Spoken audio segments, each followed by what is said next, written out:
Амбасадорот на Австрија во Република Македонија Томас Михаел Баер денес беше во работна посета на Универзитетот Гоце Делчев. Тој се сретна со ректорот на УГАДа, професор доктор Саша Митрев, со кого разговараа за можна соработка меѓу УГАДа и амбасадата на Австрија во Македонија.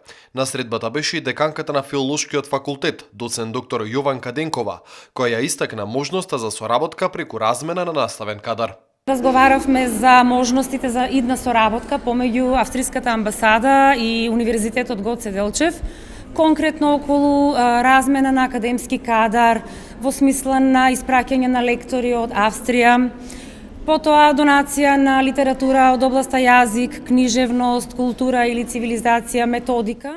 После средбите, амбасадорот на Австрија во Македонија одржа предавање на Филолошкиот факултет за студентите од катедрата по германски јазик. Unsere Botschaft bemüht sich mit den И амбасадата се труди да воспостави контакт и да го одржи контактот со студентите кои што го студираат германскиот јазик, значи со германистиките. Сакал да зборувам денес за нашата земја, за особеностите на нашата земја, за културните особености и се што се однесува и на германскиот јазик. Студентите имаа можност на предавањето да слушнат различни историски особености на германскиот јазик и карактеристиките на Австрија и нивната култура.